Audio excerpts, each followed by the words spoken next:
Welcome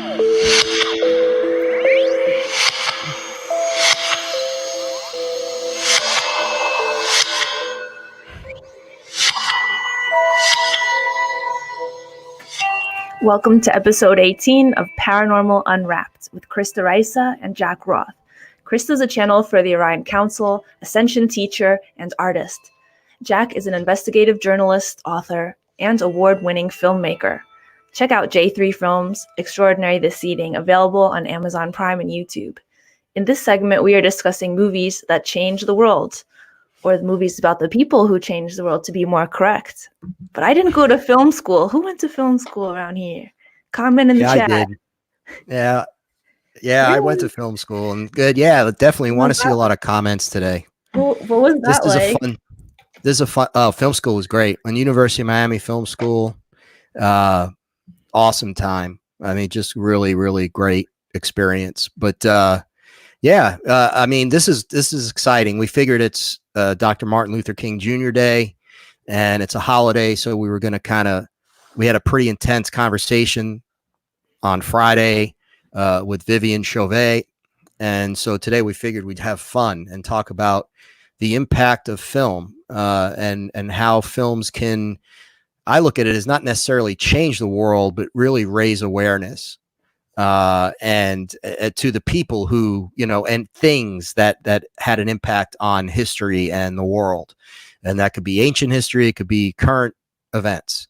And then, we could talk about, we both have films in mind, but Krista, okay. So I'm going to ask you first, if you had to pick, that's like a film, but one of the films that had an impact on your life. Fifth Element. Fifth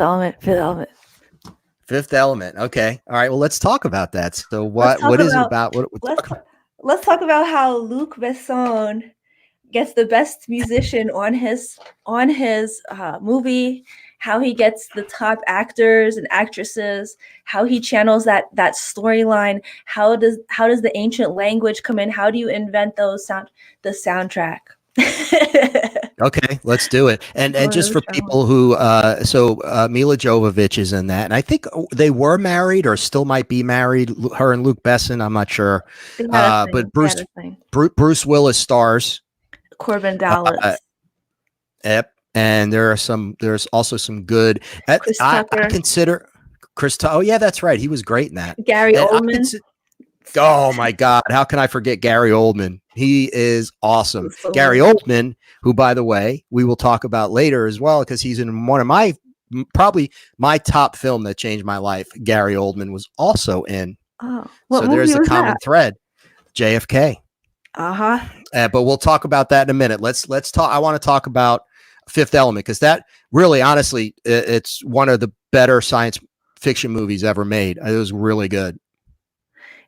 There's just no other movie that compares. I mean, might as well just use the whole 20 minutes. All right.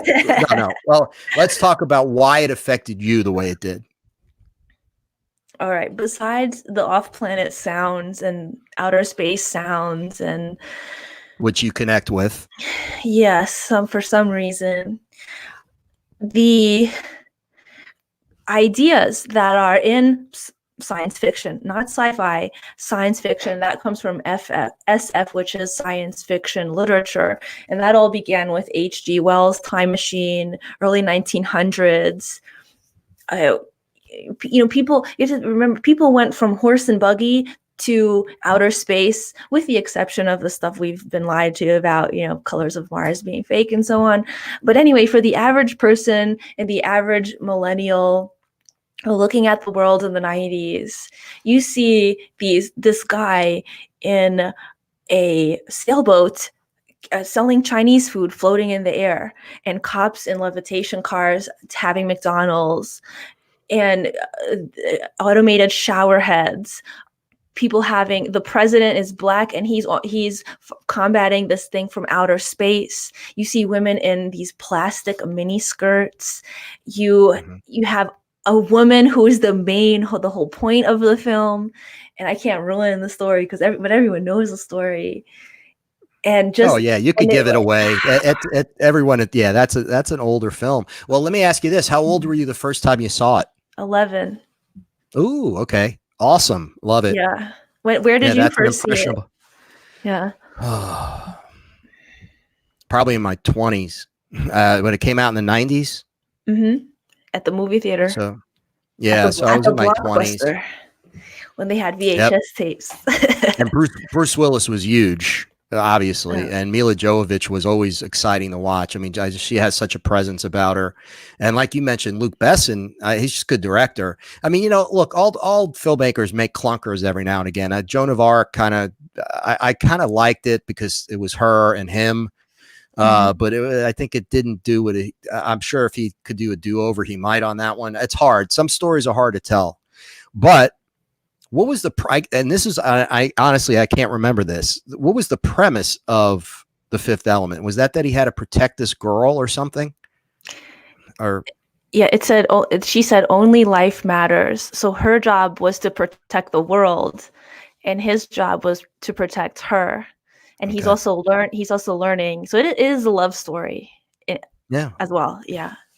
Which is It's a always good good, love right? story. Yeah. Yeah. That reminds me, for me, Blade Runner. Blade Runner changed. To me, Blade Runner is the best, not only one of the best films ever made, but one of the best sci-fi movies ever. The best sci-fi for me personally. Did you Same see thing, right? Did you see the remake? Because the original movie buffs said that the remake was nothing like it, but a lot of young people might think that original Blade Runner Harrison Ford is too slow paced because we're used to these Power Ranger Ninja Turtle action movies. It's just the progress free. So is there sort of aesthetic that you have to like in order to watch that? Like, how do you get into Blade Runner? There is a feel to Blade Runner. There's no doubt about it, and it's the kind of film that it's a slow burn, but it's not an how do I say this? I love it. Wasn't a remake. It was the sequel. So Blade Runner 2049 was the sequel, which I thought they did a phenomenal job, and Ryan Gosling was amazing. Some of the people in that were incredible. I thought everyone was good in it, and it again, it's the same feel. It's a dystopian future, right? So you have that's the classic sci-fi, right? This dystopian future where things are a little off, and it's either after a nuclear war or something bad has happened, and people are trying to survive. And in the case of Blade Runner, it was terrible, and it was always raining. Every scene was raining, and it wasn't until the last scene in the movie, very last scene in the movie, where you see a glimpse of sun, and that represents obviously hope. But Yeah. and I think what I would say, it's not. I would absolutely say that both Blade Runner films are worth watching. Watch the first one first, because the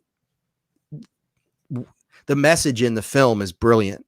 It's kind of like and all sci-fi, the best ones all have this incredible message, right? So in the case of The Fifth Element, it's this only life matters, that he has to protect this girl, ancient consciousness, right? And like he's almost like the anti-hero, right? It's the same thing as Harrison Ford. They're not perfect at all, right? They're not a knight in shining armor. They're messed up. They're like, they're gritty guys, right? They live in squalor. Bruce Willis lived in like a 2x4. I can't remember exactly what it was, but he was who he was. And same with Harrison Ford. But what they do, the good ones like that, the good movies, I think they take you to another place where you can literally say, I want to watch this film, and I'm going bye-bye for 2 hours. I'm going to go into this other world, and it's going to completely envelop me. And this is what I want. It's escapism. There's a great message. It's a cool story. I think that's a good one though. Yeah. Fifth Element. Good stuff. Movie makers are heroes of the world, because Star Trek, they didn't have a budget. And Jean-Luc Picard, Captain, I forgot his real name, Captain Jean-Luc Picard, the actor for him, for that Patrick role. Stewart. Yeah. Patrick Stewart, thanks. Said they had to, when you're in the makeup trailer to make a movie, they were kind of living in those or something. And it just was not glamorous behind the scenes. And everyone's watching Captain Kirk and Spock and Uhura, and it's interracial, and it's minority people, and it's extraterrestrials. So it's a lot. So when we talk about movies, I think, okay, are we going to talk about your favorite movies, the directors, the message? You can go in so many directions. Well, it's fun because, and what's interesting for the sake of this show, we talk about paranormal, right? And so we're talking a lot about, science fiction and, dystopian futures and fantasy, sci-fi, and a lot of, there's some also conspiracy movies, movies about what's really going on.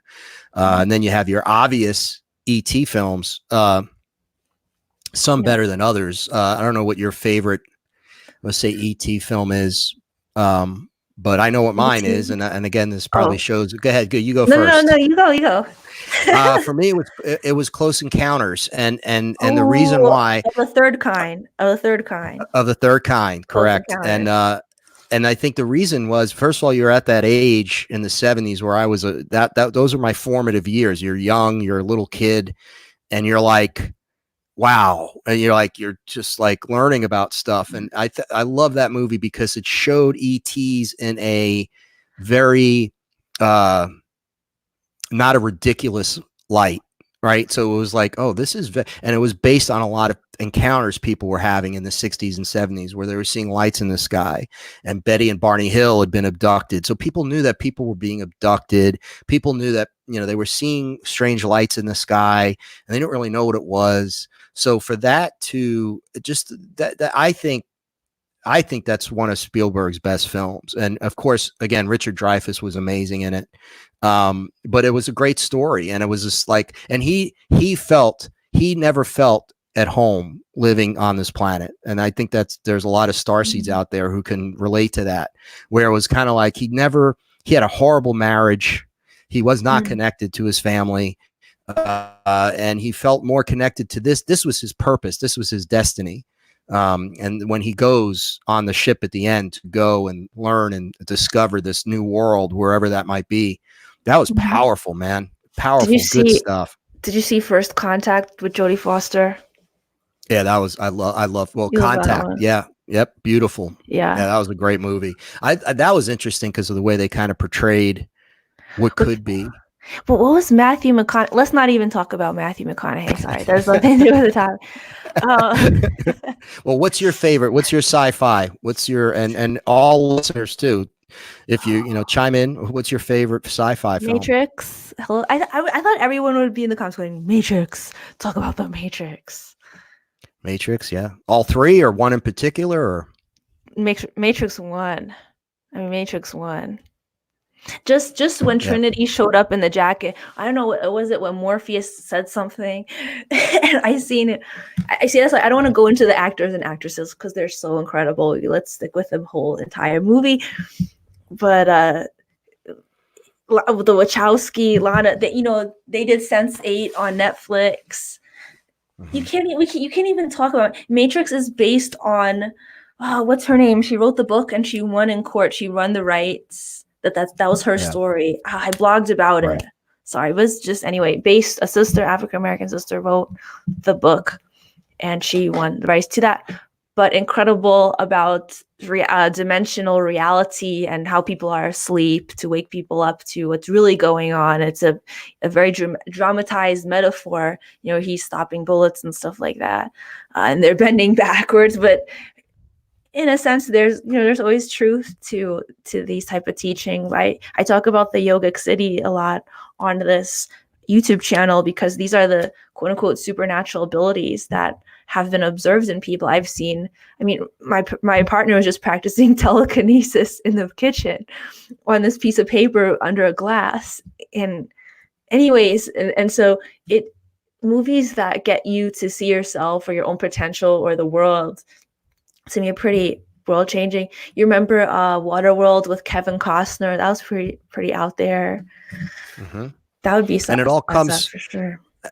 And that's what people don't realize. Well, they do. But I think that you have to remind yourself that the ideas for these films and the ones that look, there's two kinds of films. There's fantasy that they're made up and people are using their incredible imaginations to come up with these stories, right? And a lot of them are books, whether it's like Lord of the Rings, The Hobbit. I mean, these incredibly Oh my gosh. complex, Yeah. beautiful stories Harry where Potter. entire worlds, other worlds are created, Yeah. and that takes it, but that comes from our minds. It comes from human beings who are imagining this. So Mhm. if there is an Akashic record, if we are all indeed connected, right? And there's a universal truth of that there's a oneness, we're all connected, then where are we getting this information from? Does And is, yeah, well, and a lot, and you have to ask, what did that movie maker producer study?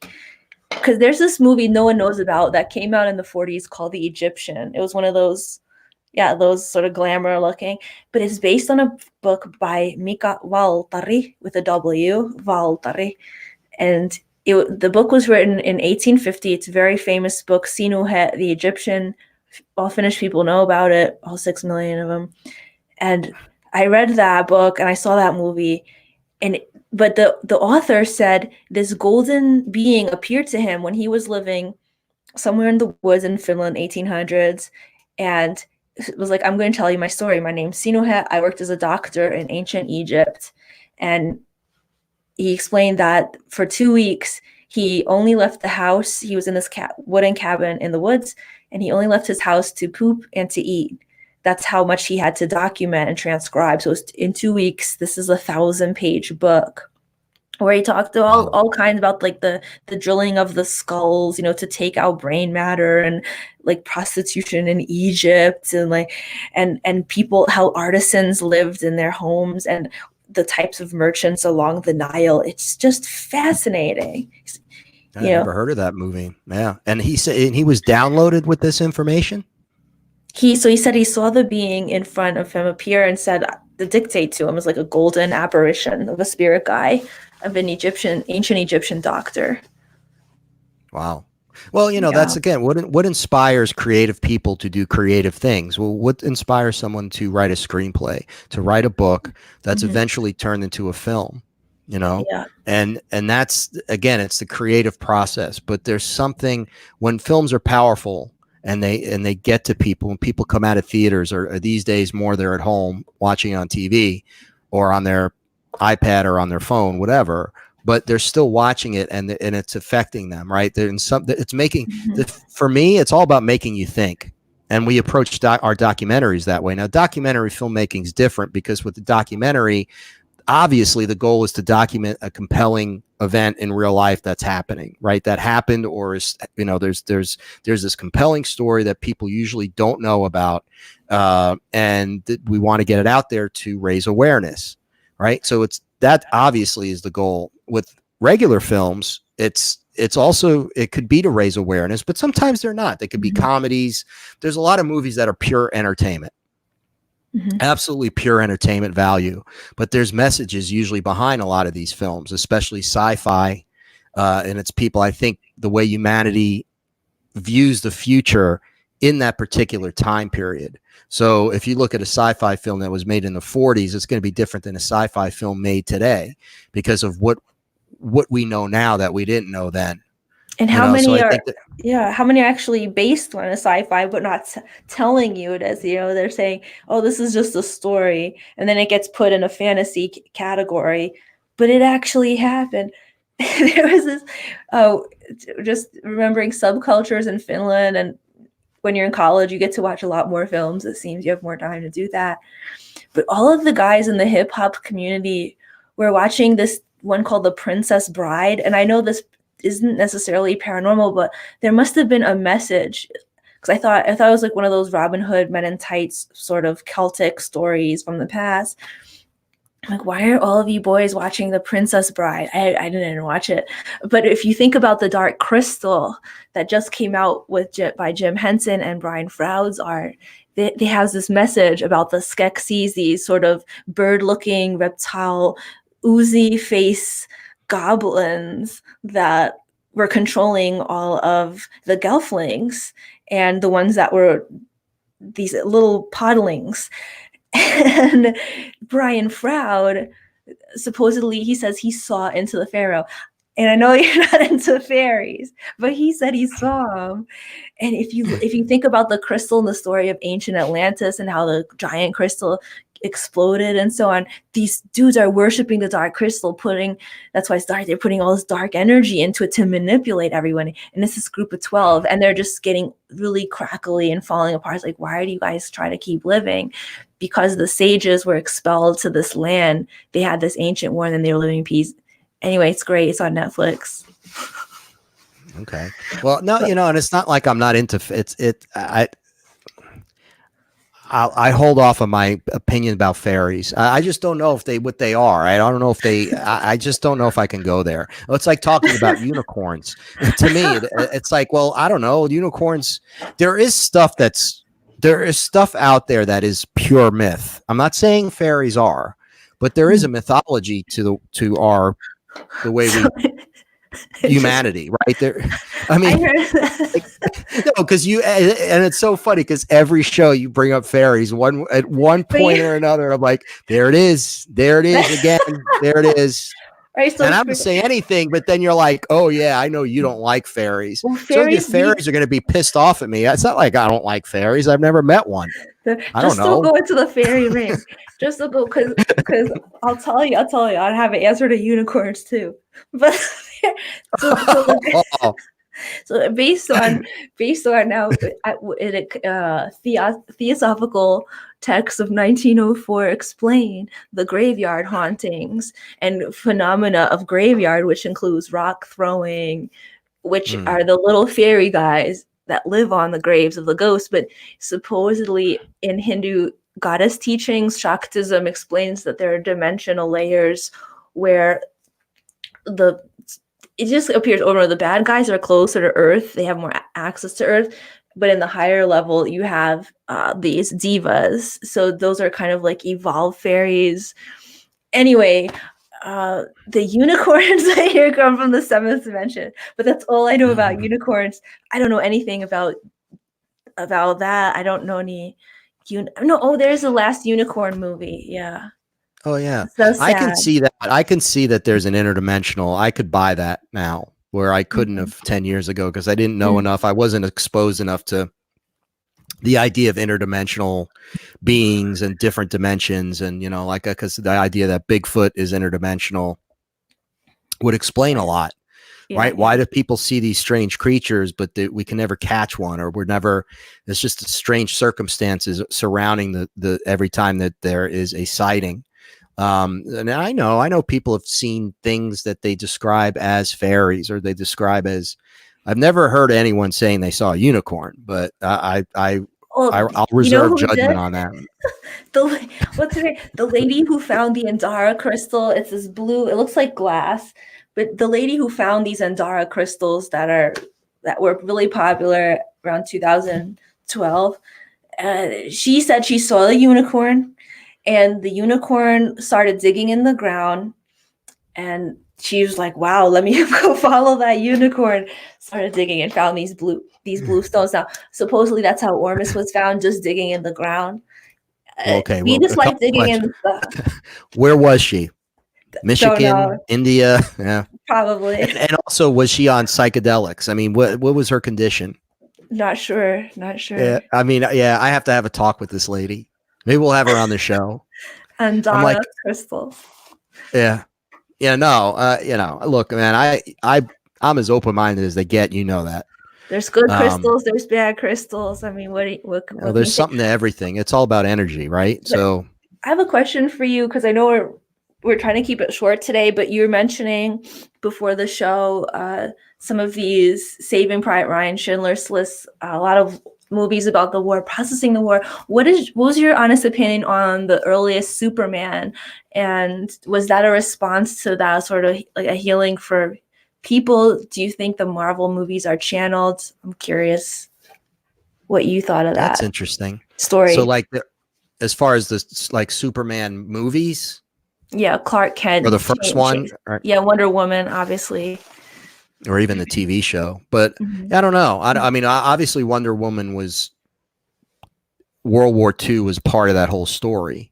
Yeah. Right. And Captain America world, there's certain superheroes that have a direct tie to World War II.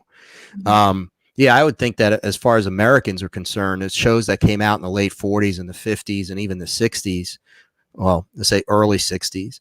It was all about kind of healing, maybe, and it's like a hero, right? A Cape Crusader or a Superman who can save the day from evil. And back in those days, the American psyche was like, well, it was bad guys were the Nazis. Period. Bad guys are still the Nazis. The Nazis like the ultimate bad guy for a very good reason, by the way. So yeah, the Nazis are the Nazis, so they're always going to be the bad guys. But think about the psyche, the fragile psyche of the country, probably in right after World War II, where we lose 200. How many? 250,000 or 500,000 men that casualties that we suffered in the war. So yeah, I don't know. That could be, and I think people, and I'll tell you the worst movies I've ever seen in my life that I cannot watch. Okay. But for the people who lived back then, they were important, were the movies that were made during World War II and right after. All these like Yankee Doodle Dandy movies and the musicals. To me, I cannot sit through 10 minutes of it. It is the worst crap that you can ever. I mean, it is so bad, but people were patriotic. They wanted it, and they were and musicals were popular, so they wanted to see, James Cagney's, marching and singing Yankee Doodle Dandy. It's ridiculous to me, but back then, people needed it. People wanted it. It was very patriotic, very rah rah. Whereas, you go through starting in the 60s. The Green Beret songs and all that John Wayne stuff. Oh, the John Wayne movies. Some of that stuff was so bad. Not all of it. Some of it was good, but it's just hard to watch. It's very corny, very corny. Do you remember West Side Story though? Oh yeah, that's classic musical. I'm not a big fan of actually West Side Story, but that's just that was like a Broadway beautiful, musical. But think about after Vietnam, the way war movies were in the 70s. So you had Vietnam ends in the early 70s. All of a sudden you have movies like The Deer Hunter, right? You have, The Killing Fields. Then Platoon comes out, and it's these movies that vilify not only war, but the government. And everything changed in the 60s, where people all of a sudden movies became grittier because we became grittier as a society. And I think we lost our innocence, and you can see that in movies. When did Stargate come out in Dune? Those 80s, right? Dune was the 80s. Stargate. Yeah. Maybe the late 80s, something like that. Yeah. So Dune, the good sci-fi movies. Dune was a long movie, but yeah, those came out. But you see how movies, and again, people made like, films like All the President's Men in the 70s. It was about Watergate, and people at that point forward did not trust government anymore. It went from Yankee Doodle Dandy to, Platoon. I mean, that's a big difference. There are all sorts of whistleblowing happening in the 70s. This story about Thurman, Texas, and the post service being corrupt. I mean, there are a lot of books being written because in the 60s, the books were banned. So, people are getting those censored book in the 70s, reading it. Whoever had the money probably made the movies, because back then it wasn't, you had to change the reel, right, to put in the thing, and you had to put in the green room.